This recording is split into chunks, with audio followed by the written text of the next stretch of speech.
Assalamualaikum warahmatullahi wabarakatuh. Alhamdulillah rabbil alamin. Allahumma shalli ala sayyidina Muhammad wa ala ali sayyidina Muhammad.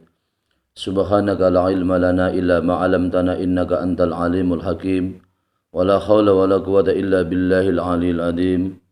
Allahumma fa'na bima 'allamtana wa 'allimna ma yanfa'una warzuqna ilman yanfa'una bi rahmatika ya arhamar rahimin. Kaum muslimin dan muslimat yang dirahmati Allah Subhanahu wa taala.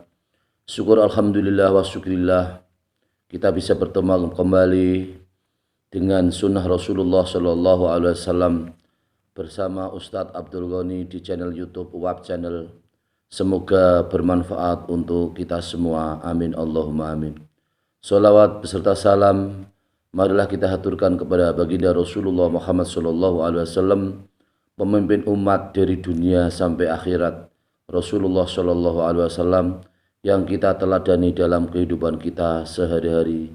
Semoga kelak kita semua termasuk orang-orang yang beruntung. Kita semua dapat mendapat keberuntungan di dunia dan di akhirat. Amin Allahumma amin.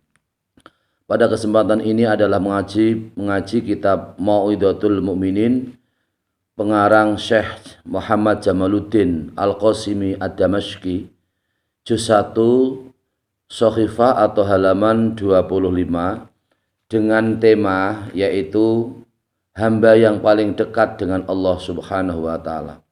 Bismillahirrahmanirrahim. Qala Rasulullah sallallahu alaihi wasallam, aqrabu ma yakunul 'abdu min rabbih wa huwa sajidun fa aksiru ad-du'a.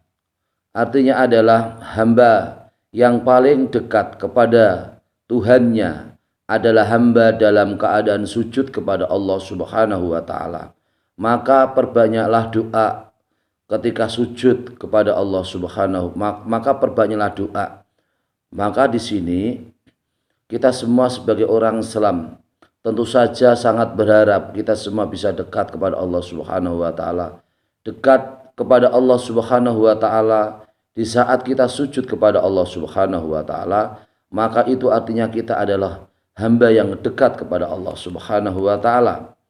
Maka kalau kita semua ini ketika melaksanakan ibadah sholat, ketika sujud, di situ adalah rasa dalam hati kita, dalam pikiran kita ada rasa penghambaan. Kita merendahkan diri di hadapan Allah Subhanahu wa taala.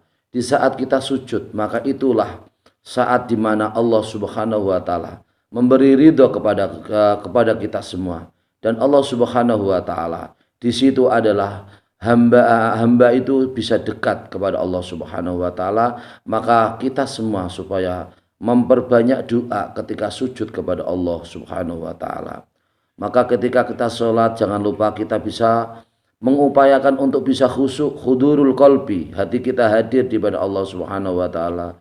Contohnya ketika kita berdoa duduk di antara dua sujud, Rabbi firli, ya Allah ampunilah aku segala dosaku, warhamni, dan kasihani aku, wajburni, dan tutuplah aku segala kekuranganku, warfa'ni, dan angkatlah derajatku, warzuqni, dan berilah rizki kepadaku, wa'afini, dan berilah keselamatan kepadaku, wa'fu anni, dan berilah ampunan kepadaku atas segala kesalahanku. Maka di situ adalah suatu saat ketika kita ibadah kepada Allah Subhanahu wa taala di saat sholat, itu artinya kita adalah orang yang paling dekat kepada Allah Subhanahu wa taala. Maka ketika sholat kita upayakan bisa hudurul qalbi, hati yang hadir, pikiran yang hadir, hati yang hadir kepada Allah Subhanahu wa taala. Jangan ketika kita sholat kita ingat dengan pekerjaan. Jangan ketika sholat kita ingat dengan masakan di dapur. Jangan ketika sholat kita ingat dengan menu makanan di meja. Jangan ketika sholat kita ingat dengan pekerjaan di kantor atau di pasar atau urusan lain. Maka ketika sholat kita disunatkan istifragul qalbi, yaitu hati kita dikosongkan. Sengaja betul-betul hati kita adalah hati yang yaitu ingat zikir atau ingat kepada Allah Subhanahu wa taala. Hati yang khusyuk ketika kita melaksanakan ibadah. Maka kita harus bisa berlatih, berupaya, berusaha bagaimana ketika kita sholat bisa khusyuk, bisa ingat, bisa khusyuk, bisa hadir hati kita di hadapan Allah Subhanahu wa taala. Nurul khusyu'i minal batini ila dhahiri bi asaris sujudi. Cahaya khusyuk itu adalah berasal dari batin sampai ke zahir dengan bekas sujud. Ketika kita sujud, ini posisi hati kita adalah orang yang pasrah kepada Allah Subhanahu wa taala, orang yang merendahkan diri di hadapan Allah Subhanahu wa taala. Di mana kita ini adalah orang yang mampu, umpama kita orang yang kaya, kita orang yang punya banyak harta, kita orang yang sukses, kita banyak punya kelebihan harta, ataupun kita semua dalam keadaan pas-pasan, ataupun kita semua dalam keadaan kekurangan. Maka dalam keadaan apapun, dalam kondisi bagaimanapun, maka kita semua supaya ketika melaksanakan sholat bisa hudurul qalbi, hati yang hadir kepada Allah, hati yang khusyuk kepada Allah Subhanahu wa taala. Cahaya khusyuk berasal dari batin sampai ke zahir. Artinya adalah ketika kita khusyuk, maka ini adalah apresiasi kita, rasa kehambaan kita menyembah Allah Subhanahu wa taala. Maka mata kita ini adalah mata untuk melihat tempat sujud. Kemudian tangan kita adalah tangan yang kita sujudkan. Kaki kita adalah kaki yang kita sujudkan. Jari-jari kaki, jari-jari tangan. Kemudian dahi kita di sini, batok atau dahi adalah kita sujudkan kepada Allah Subhanahu wa taala. Pun ketika kita sujud juga kita disunatkan, yaitu untuk supaya kita bisa mencium tempat sujud ketika bangun dari sujud. Ketika kita bangun dari sujud, maka kita disunatkan untuk mencium di tempat sujud. Ketika kita sujud, kita pun disunatkan untuk menekan, yaitu kepala kita ke tempat sujud. Itu adalah rasa benar-benar kita zahir batin, anggota maupun hati maupun pikiran, kita semua bisa khusyuk kepada Allah Subhanahu wa taala. Maka khusyuk ini kadang juga diganggu dengan keadaan lingkungan yang bising, kadang kita juga terganggu, sholat kita bisa khusyuk. Lingkungan di saat anak-anak bermain, anak-anak menjerit, anak-anak menangis, itu pun juga mengganggu kekhusyuan kita. Di saat kita lapar, perut kita kosong, itu juga akan mengganggu kekhusyuan kita. Maka di saat melaksanakan ibadah sholat, maka disunatkan kita sebelumnya adalah makan, supaya perut kita kenyang. Kalau perut kita kenyang, maka kondisi badan kita juga fit, sehat. Kemudian hati kita, pikiran kita bisa hadir, pikiran kita bisa khusyuk, hati kita bisa khusyuk kepada Allah Subhanahu wa taala. Maka para pemirsa, pendengar yang dirahmati Allah Subhanahu wa taala, ibadah yang sederhana namun kita semua sangat dekat kepada Allah Subhanahu wa taala adalah ibadah salat. Hikmatus sholati hiya qaribun ila rabbina kama qala Allah taala fi kitabil karim wasjud waqtarib. Hikmah melaksanakan salat adalah kita semua bisa dekat kepada Tuhan kita, yaitu Allah Subhanahu wa taala. Seperti halnya firman Allah, wasjud dan sujudlah kamu, waqtarib dan dekatlah kamu. Di sini ada proses komunikasi antara Allah dengan kita semua. Perintah Allah ini adalah perintah untuk kita semua. Wasjud dan sujudlah kamu. Kata kerja perintah di situ yang diperintah adalah kamu. Kamu di situ adalah Nabi Muhammad SAW.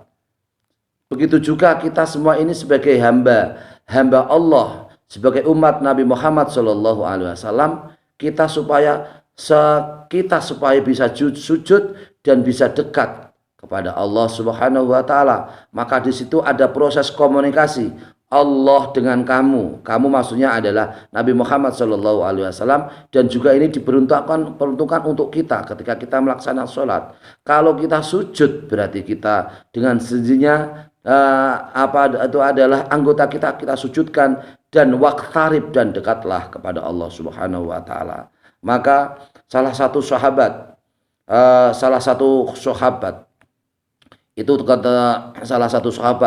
di kitab Hikmatut Tasyri' juz 1 Shahifah 77, alu syafaatin Nabi Muhammadin sallallahu alu syafaatin Nabi Muhammad sallallahu alaihi wasallam wa murafaqatu fil jannati. Anna rajulan qala lin Nabi sallallahu alaihi wasallam ud'uli ayaj'alani min ali syafaatika wa ayarzuqani murafaqaka fil jannati. Faqala Nabi sallallahu alaihi wasallam lahu a inni bika salatis sujudi. Orang yang ahli solat itu adalah orang yang ahli syafaat Nabi Muhammad sallallahu alaihi wasallam. Kelak di akhirat mendapat syafaat Nabi Muhammad sallallahu alaihi wasallam, dan orang yang bisa menemani Nabi Muhammad di surga. Subhanallah. Kita ahli solat, kita ahli jamaah, kita ahli solat rawatib, kita ahli solat duha, kita ahli solat tahajud, kita ahli solat tasbih, kita ahli solat hajat, kemudian kita ahli solat solat malam, solat tasbih, solat tahajud. Kita semua ini kalau begitu termasuk orang-orang yang mendapat syafaat Rasulullah Shallallahu Alaihi Wasallam, pertolongan Rasulullah Shallallahu Alaihi Wasallam, dan kelak kita semua juga bisa menemani Rasulullah Shallallahu Alaihi Wasallam di surga.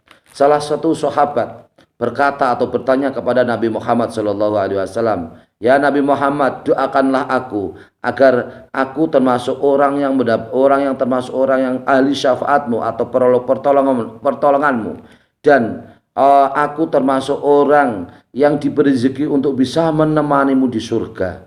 Kemudian Nabi Muhammad Shallallahu Alaihi Wasallam kemudian menjawab kepada sahabat tersebut, doalah doa ini, ini bika sholati sujudi. Ya Allah, berilah aku pertolongan untuk bisa memperbanyak sujud.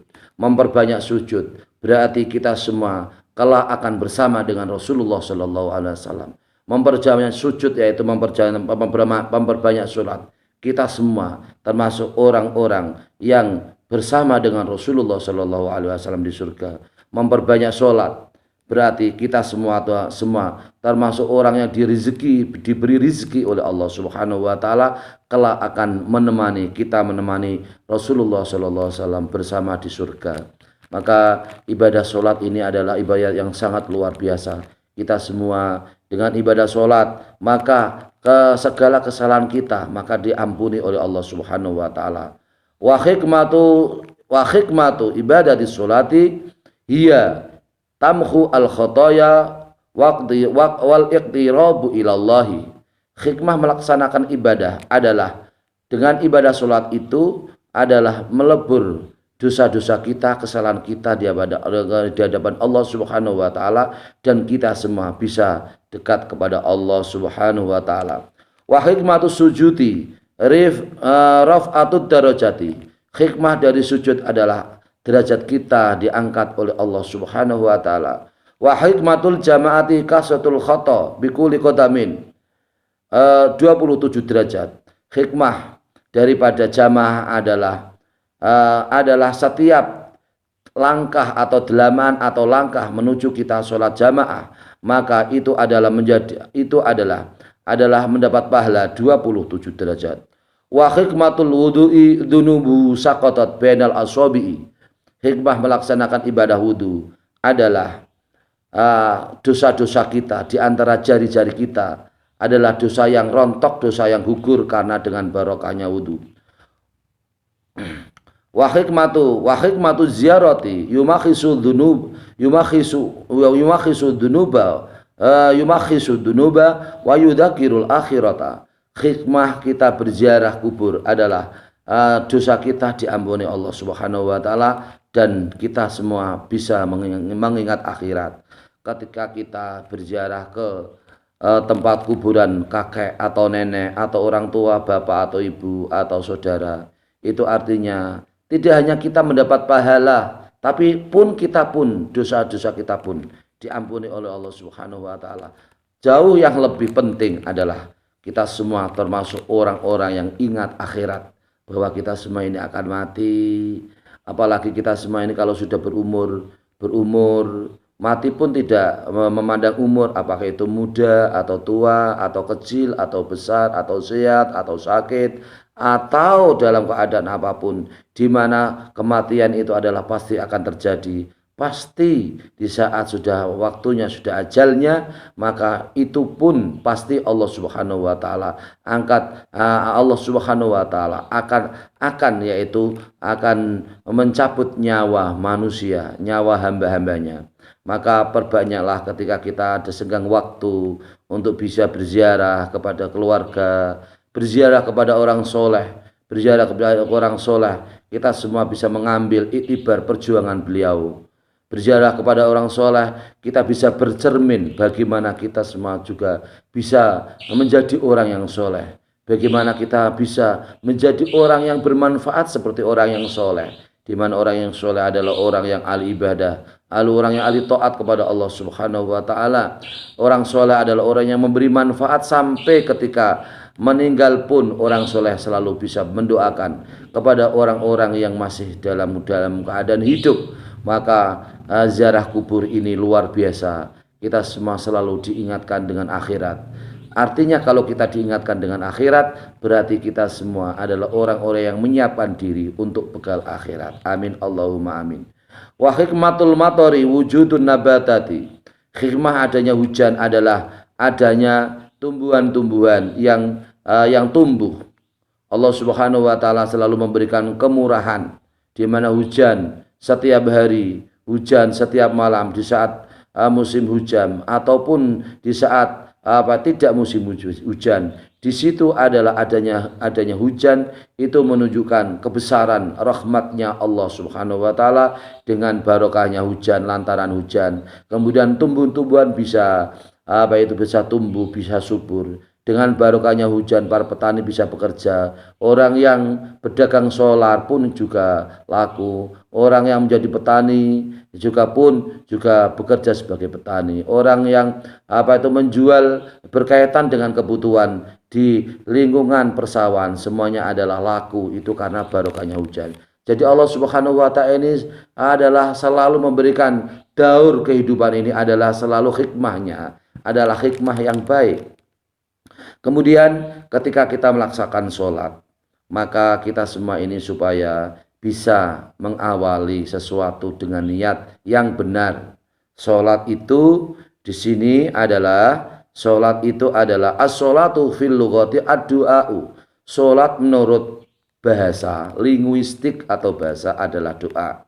Jadi ketika kita berdoa meminta, itu artinya adalah sholat. Itu secara bahasa. Wa sholatu fi istilahil fuqaha'i aqwalun wa af'alun muftatahatun bitakbiri wa mukhtatamatun bitaslimi bisyara'ita makhsusatin. Salat menurut istilah orang ahli fikih atau fuqaha adalah berupa ucapan dan pekerjaan-pekerjaan yang diawali dengan takbiratul ihram dan diakhiri dengan salam dengan syarat-syarat tertentu. Maka kita semua ini ketika sholat Allahu Akbar, tangan kita diangkat sampai tangan kita ini lempeng atau siku dengan dada kita, kemudian dengan telinga kita, kemudian hati kita khusyuk, pikiran kita hadir kepada Allah, kemudian mata kita menghadap ke tempat sujud. Jangan menghadap ke depan. Kalau menghadap ke depan ketika ada gambar mangga, kita ingat mangga. Kalau menghadap ke depan ada gambar jeruk, kita ingat jeruk. Kalau menghadap ke depan kita melihat kursi, maka kita ingat kursi. Maka ketika kita sholat ini, maka mata kita ini harus menghadap ke tempat sujud atau mahalus sujud. Nah, ucapan kita bisa khusyuk, pekerjaan ketika sholat juga bisa khusyuk. Contohnya khusyuk begini. Bismillahirrahmanirrahim. Ketika mengucapkan Bismillahirrahmanirrahim, maka hati kita menyebutkan atau ingat dengan menyebut nama Allah yang Maha Pengasih dan Maha Penyayang. Allah itu mengasihi semua makhluknya. Orang Islam, orang tidak Islam dikasihi oleh Allah Subhanahu wa taala. Orang yang ahli taat, orang yang ahli maksiat pun banyak maksiatnya, luar biasa maksiatnya. Orang yang dolim pun juga dikasihi oleh Allah Subhanahu wa taala. Orang yang menyembah berhala, menyembah bulan, menyembah bintang, menyembah matahari, menyembah batu-batu, menyembah benda-benda yang ada di bumi, itu pun juga dikasihi oleh Allah Subhanahu wa taala. Tetapi ingat bahwa belas kasih Allah kepada orang Islam, kepada orang yang tidak Islam, belas kasih Allah kepada orang yang menyembah selain Allah, itu belas kasih yang hanya semata-mata di dunia saja. Di akhirat tidak diberi belas kasih oleh Allah Subhanahu wa taala. Ar-Rahim, Ar-Rahim dalam benak hati kita ini kita wujudkan bahwa Allah adalah orang yang memberi, yaitu memberi penyayang kepada orang-orang Islam. Kita disayangi oleh Allah. Kita orang Islam disayangi kelak di alam kubur. Kita orang Islam kelak di akhirat. Kita diselamatkan dari siksa kubur. Kita orang Islam yang taat. Kita ketika di akhirat, kita juga termasuk orang-orang yang mendapatkan nikmat kubur ketika bangun dari alam kubur. Ketika kemudian kita diberi aman oleh Allah Subhanahu wa taala, ketika yaumul hisab, hari penghitungan amal, kita juga diberi keamanan oleh Allah Subhanahu wa taala. Kita termasuk orang-orang yang menerima tangan kanan, ashabul yamin, orang-orang yang menerima tangan kanan, buku catatan amal kita dengan tangan kanan. Itu artinya orang yang ahli surga. Itu karena termasuk orang yang kita semua termasuk orang yang diberi penyayang, diberi sayang oleh Allah Subhanahu wa taala. Sayang ini kok hamba ahli ibadah, ahli sujud, ahli dzikir, ahli wudu, ahli sedekah, ahli baca Quran, ahli berbuat baik kepada orang lain, ahli puasa di saat Ramadan, ahli haji ketika memang dalam keadaan mampu haji. Itu artinya kita semua disayang oleh Allah Subhanahu wa taala kelak di akhirat. Bismillahirrahmanirrahim. Wa qala al-malikiyatu wal hanabilatu bi anha qurbatun fi'liyatun datu haramin wa salamin au sujudin faqat. Salah satu pengikut mazhab Imam Maliki dan Imam Hambali, salat adalah ibadah yang bisa dekat kepada Allah Subhanahu wa taala, yaitu ibadah fi'liyah. Ibadah fi'liyah itu ibadah yang sifatnya pekerjaan. Takbiratul ihram, ruku, i'tidal, sujud, kemudian bangun sujud, mungkin sujud lagi, tahiyat, salam. Itu menurut pengikut Imam Malik dan Imam Ibnu Hambal, ibadah sholat termasuk ibadah yang dekat kepada Allah yang sifatnya fi'liyah atau pekerjaan. Dzatu haramin wa salamin au sujudin faqat. Ibadah sholat itu adalah ibadah yang mempunyai yaitu takbiratul ihram, kemudian salam, kemudian sujud saja. Wal muradi bil qurbati ma yataqarrabu ilallahi. Yang dimaksud di sini adalah ibadah sholat adalah ibadah yang di sini adalah dekat, di sini adalah sesuatu yang kita semua dengan ibadah sholat itu bisa dekat kepada Allah Subhanahu wa taala. Wal muradu bil fi'liyati ma yastamiu af'alal jawarihi min ruku'in wa sujudin wa fi'li lisani min qiraatin wa tasbihin wa amilil qalbi min khusyu'in wa khudu'in. Yang dimaksud dengan pekerjaan fi'liyah atau ibadah fi'liyah, ibadah sholat dengan fi'liyah atau pekerjaan di sini adalah sesuatu ibadah yang mengandung pekerjaan anggota. Ruku, anggota kita rukukan. Sujud, anggota kita sujudkan. Kemudian pekerjaan lisan. Pekerjaan lisan seperti membaca Fatihah, kemudian bacaan ketika ruku, i'tidal, kita sujud dan seterusnya, kita tahiyat, kita salam, itu adalah pekerjaan dalam ibadah sholat yang sifatnya adalah lisan. Ya, min qiraatin berupa bacaan takbiratul ihram, kemudian bacaan doa iftitah, kemudian bacaan Fatihah, kemudian bacaan ruku, bacaan i'tidal, bacaan sujud, kemudian duduk di antara sujud, kemudian bacaan tahiyat, bacaan salam. Ini adalah termasuk ibadah yang berupa pekerjaan lisan yang berupa bacaan. Wa tasbihin, yang juga berupa tasbih. Subhana rabbiyal azimi wa bihamdi. Ini menurut pendapat Imam Malikiyah, pengikut Imam Malik dan Imam Ibnu Hambal, ini termasuk pekerjaan yang sifatnya lisan, membaca tasbih subhana rabbiyal azimi wa bihamdi sami Allahu liman hamidah. Kemudian ketika sujud subhana rabbiyal a'la wa bihamdi. Ini adalah pekerjaan lisan. Wa amalil qalbi min khusyu'in wa khudu'in. dan amal yang sifatnya hati. Jadi pekerjaan kita itu tidak hanya yaitu lisan, tidak hanya anggota, gerak tangan, kemudian gerak badan, kemudian kemudian gerak gerak kepala kita. Tapi ini yang paling utama, ruhul ibadati, iya al-ikhlasu fi sholati bi amalil qalbi. Ruhnya ibadah adalah ikhlas ketika kita sholat dengan pekerjaan hati. Pekerjaan itu hati itu apa? Yaitu min khusu'in wa khudu'in, yaitu pekerjaan yang berupa khusyuk dan berupa khudu'.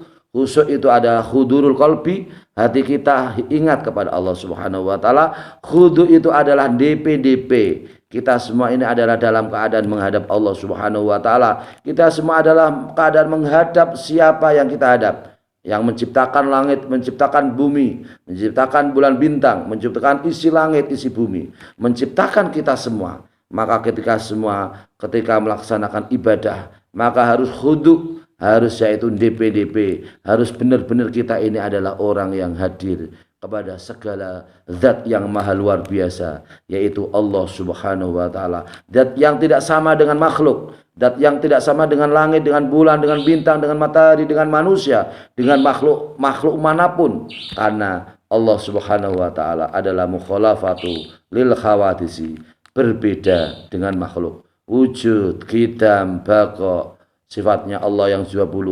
Allah adalah wujud, Allah adalah dahulu. Tidak ada yang mendahului, Allah adalah wujud yang tidak ada yang mewujudkan. Baqa Allah adalah yang kekal dengan sendirinya, tidak ada yang mengekalkan.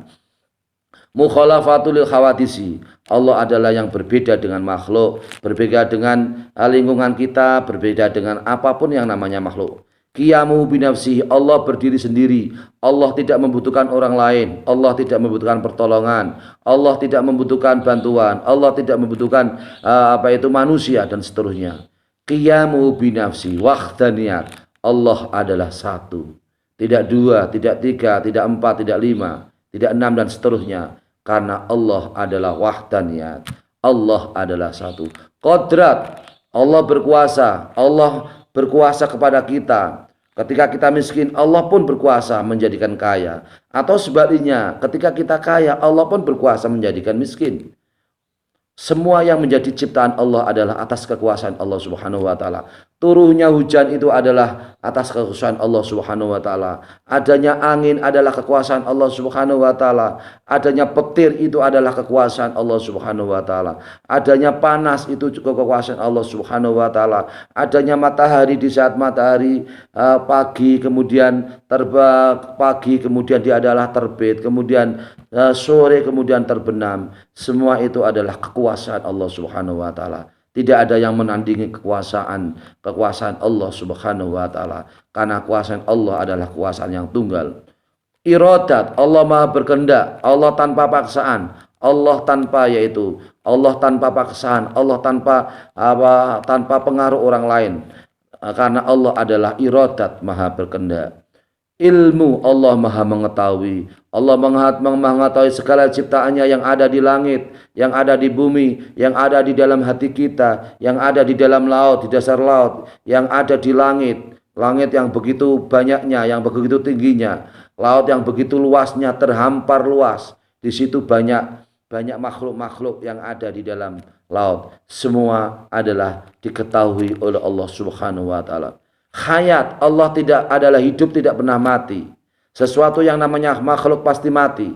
Kita semua orang Islam maupun orang non-Islam pun akan mati. Hewan-hewan pun akan mati. Tumbuhan pun akan mati. Semua yang namanya makhluk akan mati, akan hancur, akan sirna. Termasuk bulan, bintang, matahari, cakrawala yang ada di langit. Semua akan hancur. Yang tidak pernah hancur, yang tidak pernah mati, yang selalu kekal adalah Allah Subhanahu wa taala. Maka ingat para saudara-saudaraku kaum muslimin, muslimat yang dirahmati Allah Subhanahu wa taala, kita ini adalah hamba Allah Subhanahu wa taala. Tujuan kita hidup adalah wa ma khalaqtul jinna wal insa illa liya'budun. Aku tidak ciptakan jin dan manusia kecuali hanyalah supaya jin dan manusia itu supaya menyembahku, menyembah aku, yaitu menyembah Allah Subhanahu wa taala. Maka dengan demikian para kaum muslimin yang muslimat yang dirahmati Allah Subhanahu wa taala, tahun demi tahun, hari demi hari, bulan demi bulan, tahun demi tahun, kita semua ini harus bisa selalu meningkatkan takwa kita kepada Allah Subhanahu wa taala. Kita semua harus bisa meningkatkan ibadah kita kepada Allah Subhanahu wa taala.